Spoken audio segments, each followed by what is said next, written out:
بسم الله الرحمن الرحيم.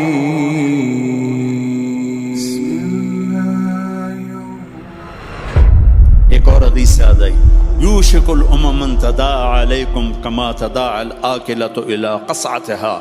ایک دن آئے گا میری امت کو ایسے تقسیم کریں گے غیر جیسے دسترخوان پہ روٹی تقسیم کی جاتی ہے ٹکڑے ٹکڑے کر کے. تو صحابہ نے پوچھا اب من قلت نحن یومئذ یا رسول اللہ، یا رسول اللہ کیا ہم اس دن تھوڑے ہوں گے؟ ہم نے کہا لا انتم یومئذ کثیر، تم بہت زیادہ ہوگے.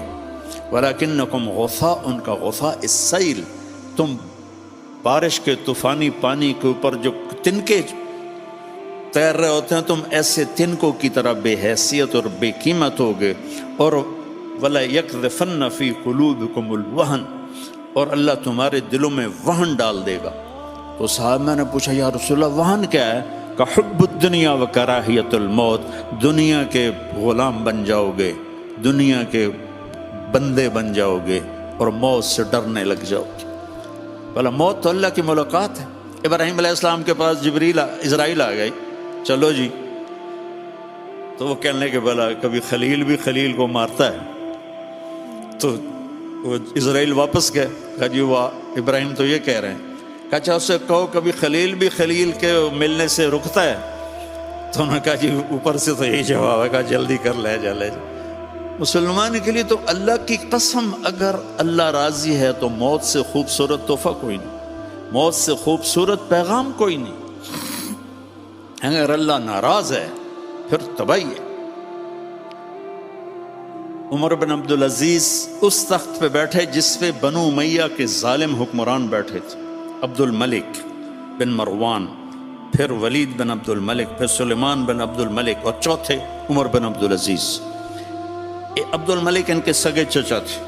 عمر بن عبدالعزیز اور عبد الملک بھائی تھے، مروان کے بیٹے تھے. تو عمر بن عبدالعزیز نے 2.25 سال حکومت کی اور 3 بر اعظم میں زکوٰۃ لینے والا کوئی نہ بچا.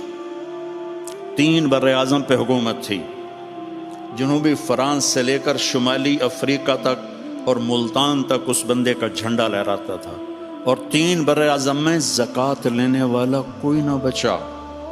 کہ پہلے خزانہ اپنا سمجھ کے لوٹتے رہے اور انہوں نے خزانے کو امانت سمجھ کے استعمال کیا.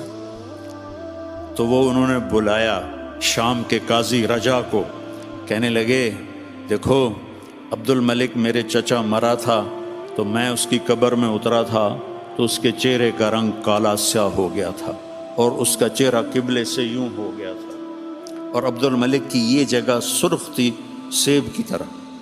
پھر میں نے ولید کو قبر میں اتارا، وہ اس کی کفن کی گیرا کھول کے دیکھا تو اس کا چہرہ ادھر تھا اور کالا سیاہ تھا. پھر میں نے سلیمان کو قبر میں اتارا تو اس کے چہرے کو دیکھا تو کالا سیاہ تھا اور قبلے سے ہٹا ہوا تھا. بلکہ سلیمان کی ڈیڈ باڈی جب قبر کے قریب گئی، ہم قبر میں اتارنے کے لیے کوئی رومال لاتا ہے، کوئی ادھر ادھر حرکت کرتے ہیں تو اس کی باڈی ایسے سے ہلنے لگی. تو اس کے بچوں نے کہا ہمارا ابا زندہ ہے. عمر بن عبدالعزیز نے فرمایا زندہ نہیں، قبر کا عذاب شروع ہو چکا ہے.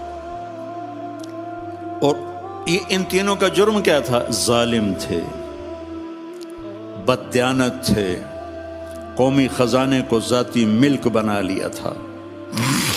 یہ کیا سمجھتے ہیں حکمران کہ یہ مزے کریں گے؟ ان سب کے ہاتھ ایسے بندے ہوں گے قیامت کے دن. یہ جتنے جج صاحبان ہیں یہ کیا سمجھتے ہیں کہ ہمیں بڑی اعلیٰ پوسٹ ملی ہوئی ہے؟ ان کے قیامت کے دن ہاتھ یہاں بندھے ہوئے ہوں گے. پھر اللہ پوچھے گا بتا تجھے جو حکمران بنایا تھا تو نے کیا کیا میرے بندوں کے ساتھ؟ اگر وہ جواب دے سکا تو اس کے ہاتھ چھوڑ دیے جائیں گے، ورنہ انہی بندے ہاتھوں کے ساتھ جہنم میں گر جائے گا. اور قاضی سے اللہ پوچھے گا ہاں کیا فیصلے کیے تھے، کتنے ظلم کے فیصلے کیے تھے، کتنے عدل کے فیصلے کیے تھے. اگر وہ عدل کے فیصلوں میں کامیاب ہو گیا تو ہاتھ چھوڑ دیے جائیں گے اور جنت میں چلا جائے گا. اگر ظلم کے فیصلے کرتا مر گیا تو انہی بندے ہاتھوں کے ساتھ آگ میں چلا جائے گا. بھائیو آخرت بھی ہے، بھائیو صرف دنیا نہیں ہے، آخرت بھی ہے.